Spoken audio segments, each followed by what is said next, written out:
नमस्कार दोस्तों, आपका स्वागत है एमकेडी न्यूज़ चैनल में। और हमारे चैनल पर नए हो तो चैनल को सब्सक्राइब जरूर कीजिए। हम आज मध्य प्रदेश विधानसभा चुनाव में बनने वाली सरकार सी वोटर टीम ने अपना इंतजार खत्म कर दिया है। चुनाव से पहले मध्य प्रदेश की कुल 230 सीटों पर सबसे बड़ा महासर्वे जारी कर दिया है और मध्य प्रदेश के सबसे बड़े नेताओं की नींद उड़ा दी गई है। सर्वे के माध्यम से किस पार्टी को कितने वोट मिलने को नजर आ रहे हैं और आज आंकड़े बताएंगे। लेकिन जब 2018 के मध्य में चुनाव हुए थे तो बीजेपी पार्टी को 102 सीटें मिली थी और कांग्रेस को 117 सीटें मिली थी और अन्य खाते में 11 सीटें गई थी। 2018 में चुनाव हुए तो कांग्रेस पार्टी की सरकार बन गई थी, लेकिन ज्योतिराव सिंधिया ने फिर बगावत करते हुए बीजेपी का थामन थाम लिया था और बीजेपी पार्टी की 127 सीटें हो गई थी और कांग्रेस की सिर्फ एक सिन्नू सीटें रह गई थी और कांग्रेस को बड़ा ही झटका लग गया था। लेकिन आज इस प्रकार के 2023 का सर्वे सामने आ गया है। इस प्रकार ज्योतिराव सिंधिया और शिवराज सिंह को तगड़ा झटका लगने की खबर सामने आ गई है और इस बार होने वाले चुनाव के आंकड़े भी उलट पुलट फिर नजर आते हुए दिख रहे हैं। वही भोपालगढ़ रीजन के अंदर कुल 25 सीटें हैं, लेकिन 5 जिलों में इस बार बड़ा ही उलटफेर देखने को मिल रहा है और मध्य प्रदेश में तमाम सीटों का सर्वे ओपिनियन पोल रखने वाले हैं। इस रीजन के अंदर किस पार्टी की सरकार का तगड़ा बहुमत हासिल होने वाला है, लेकिन इस बार मुख्यमंत्री कौन होगा, मध्य प्रदेश का उलटफेर देखने को मिल रहा है। आंकड़े के सामने आ चुके हैं। जानते हैं कि मध्य प्रदेश की कुल 230 सीटों का सर्वे और किस पार्टी को कितनी सीटें मिलेगी। 116 सीटें मिलेगी हो बहुमत के साथ। जिला रायसेन में कुल 4 सीटें हैं, लेकिन बीजेपी 1 पर है, कांग्रेस 2 पर है। अन्य पार्टियों की हम साथ में बात करें तो 1 पर नजर आती हुई दिखाई दे रही है मेरे भाई। रायसेन से हम आगे ले चलते हैं मास सर्वे की तरफ। सतपुरा जिले की बात करते हैं तो कुल 7 सीटें हैं, लेकिन बीजेपी की बात करते हैं तो 2 पर नजर आ रही है। कांग्रेस की बात करते हैं तो 4 पर नजर आ रही है, लेकिन हम अन्य 7 पार्टियों की बात करते हैं तो 0 पर नजर आती हुई दिखाई दे रही है मेरे भाइयों। सतपुरा जिला से हम आगे ले चलते हैं मास सर्वे की तरफ, बने रहिए मेरे भाइयों। मुरैया जिले की बात करते हैं, उसमें कुल 6 सीटें हैं, लेकिन बीजेपी की बात करते हैं तो 3 सीटें नजर आ रही है। लेकिन कांग्रेस की बात करते हैं तो भी 3 सीटें नजर आ रही है, लेकिन अन्य पार्टियों के साथ में बात करें तो 0 सीटें आ रही है मेरे भाइयों। मुरैया जिले से हम आगे ले चलते हैं मास सर्वे की तरफ, बने रहिए मेरे भाइयों। और बालाघाट जिले की बात करते हैं, कुल 6 सीटें हैं, लेकिन बीजेपी की बात करते हैं तो 2 सीटें नजर आ रही हैं। लेकिन कांग्रेस की बात करते हैं तो 4 सीटें नजर आ रही हैं, लेकिन अन्य पार्टियों के साथ में बात करें तो 0 सीटें नजर आ रही है मेरे बालाघाट जिले से आगे ले चलते हैं मास सर्वे की, बने रहिए मेरे भाइयों। छिंदवाड़ा की बात करें तो बीजेपी 2 पर नजर आ रही है, कांग्रेस 4 पर नजर आ रही है। अन्य पार्टियों की बात करते हैं तो 0 पर नजर आ रही है मेरे भाइयों। आगे ले चलते हैं, आप छिंदवाड़ा से आगे ले चलते हैं मास सर्वे की तरफ, बने रहिए मेरे भाइयों। अभी तक आप चैनल को सब्सक्राइब नहीं किया तो जरूर कर लीजिए। यानी सिरोही जिले की बात की जा रही है तो बीजेपी 3 पर है, कांग्रेस 1 पर नजर आ रही है, लेकिन अन्य पार्टियों के साथ में बात करें तो 0 पर नजर आती हुई दिखाई दे रही है मेरे भाइयों।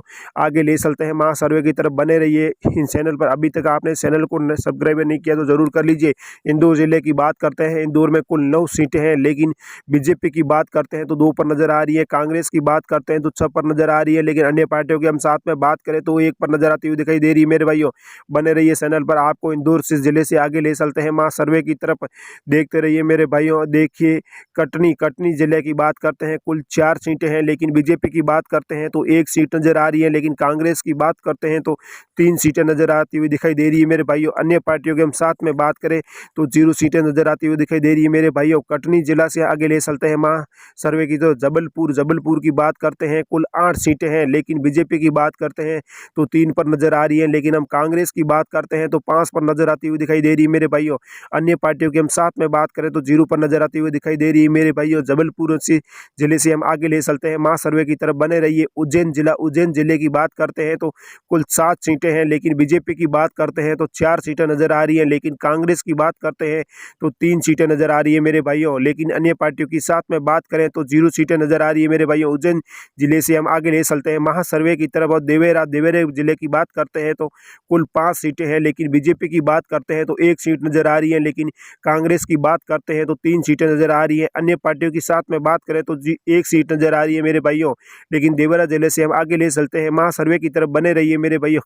ग्वालियर ग्वालियर जिले की बात करते हैं तो 7 सीटें हैं, लेकिन बीजेपी की बात करते हैं तो 2 सीटें नज़र आ रही है। कांग्रेस की बात करते हैं तो 3 सीटें नज़र आ रही हैं, लेकिन अन्य पार्टियों के साथ में बात करें तो 1 सीट नज़र आ रही है मेरे भाइयों। ग्वालियर से ले चलते हैं आगे, लेकिन राजगढ़ जिले की बात करते हैं कुल 5 सीटें हैं, लेकिन बीजेपी की बात करते हैं तो 1 सीट नज़र आ रही है। कांग्रेस की बात करते हैं तो 4 सीटें नज़र आ रही है, लेकिन अन्य पार्टियों के साथ में बात करें तो 0 सीटें नज़र आती है दिख रही है मेरे भाइयों।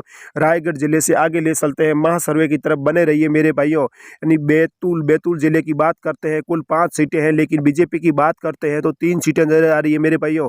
लेकिन हम कांग्रेस की बात करें तो 2 सीटें नजर आ रही है मेरे भाइयों। अन्य पार्टियों की हम साथ में बात करें तो 0 सीटें नजर आ रही है मेरे भाइयों। बैतूल जिले से आगे ले चलते हैं, सागर जिले की बात करते हैं कुल 8 सीटें हैं, लेकिन बीजेपी की बात करते हैं तो 3 सीटें ही नजर आ रही है मेरे भाइयों। लेकिन कांग्रेस की बात करते हैं तो 4 सीटें नजर आ रही है मेरे भाइयों। अन्य पार्टियों की हम साथ में बात करें तो 1 सीट नजर आ रही है मेरे भाइयों। लेकिन सागर जिले से हम आगे ले चलते हैं, महासर्वे की तरफ शिवपुरी जिले की बात करते हैं कुल 5 सीटें हैं, लेकिन बीजेपी की बात करते हैं तो 3 सीटें नजर आ रही है। कांग्रेस की बात करते हैं तो 2 सीटें नजर आ रही है। अन्य पार्टियों के साथ में बात करें तो 0 सीटें नजर आ रही है मेरे भाइयों। शिवपुरी से ले चलते हैं आगे, महासर्वे की तरफ बने रहिए मेरे भाइयों। यानी विदिशा जिले की बात करते हैं कुल 5 सीटें हैं, लेकिन बीजेपी की बात करते हैं तो 4 सीटें नजर आ रही है। कांग्रेस की बात करते हैं तो 1 सीट नजर आ रही है, लेकिन बीएसपी की बात करते हैं तो 0 सीटें नजर आ रही है। अन्य पार्टियों के साथ में बात करें तो 0 सीटें नजर आ रही है मेरे भाइयों। ग्वालियर जिले की बात करते हैं कुल 7 सीटें हैं, लेकिन बीजेपी की बात करते हैं तो 2 सीट नजर आ रही है। कांग्रेस की बात करते हैं तो 3 सीट नजर आ रही है। बीएसपी की बात करते हैं तो 1 सीट नजर आ रही है। अन्य पार्टियों के साथ में बात करें तो 0 सीटें नजर आ रही है मेरे भाइयों। ग्वालियर से आगे ले चलते हैं, उज्जैन जिले की बात करें तो 7 सीटें हैं, लेकिन कांग्रेस की बात करते हैं तो 2 पर नजर आ रही है। बीजेपी की बात करते हैं तो 5 पर नजर आ रही है, लेकिन बीएसपी की बात करते हैं तो 0 पर नजर आ रही है। अन्य पार्टियों की बात करें तो भी 0 पर नजर आ रही है मेरे भाई। उज्जैन जिले से हम आगे ले चलते हैं, महासर्वे की तरफ बने रहिए। बात करें रायसेन में कुल 4 सीटें हैं, लेकिन बीजेपी की बात करें तो 1 पर नजर आ रही है। कांग्रेस की बात करते हैं तो 3 पर नजर आ रही है, लेकिन बीएसपी की बात करते हैं तो 0 पर नजर आ रही है। अन्य पार्टियां 0 पर नजर आती हुई दिखाई दे रही है मेरे भाइयों। जिस प्रकार होने वाले चुनावी सर्वे में मध्य प्रदेश जनता को चुनावी आंकड़े समाप्ति की ओर नजर आ रहे हैं, क्योंकि मध्य प्रदेश के अंदर 2 महीने के बाद विधानसभा चुनाव होने वाले हैं। 2 महीने पहले जिस प्रकार से वोटर टीम ने चुनावी आंकड़े जारी करते हुए अपने नेताओं को संकेत कर दिया है, बड़े ही चौंकाने वाले हैं। हमारे सर्वे के माध्यम से स्पष्ट ही होता है कि इस बार मध्य प्रदेश के अंदर इस बार आंकड़े रह सकते हैं। इस सर्वे के माध्यम से जनता जो राय दी है उसके माध्यम से हमने सर्वे किया है। इस सर्वे में बीजेपी पार्टी सरकार बनती हुई नज़र नहीं आ रही है और कांग्रेस की भी सरकार बनती हुई नज़र नहीं आ रही है। दोनों पार्टियों को टक्कर आमने सामने को देखने को मिल रही है। सर्वे के माध्यम से ये स्पष्ट हो गया है कि इस बार मध्य प्रदेश के अंदर उलटफेर देखने को मिल सकता है। आप कमेंट बॉक्स में जाकर जरूर बताइए, अपनी राय जरूर दीजिए कि मध्य प्रदेश के अंदर शिवराज सिंह को कितनी सीटें मिलने वाली है और अब की बार किसकी सरकार बनने वाली है। 116 सीटें का बहुमत चाहिए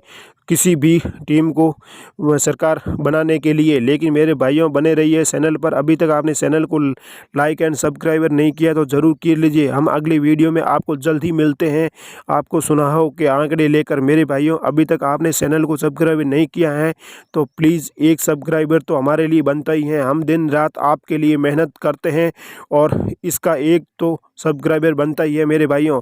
थैंक यू, धन्यवाद मेरे सभी मित्रों को। राम राम, सभी को राम राम।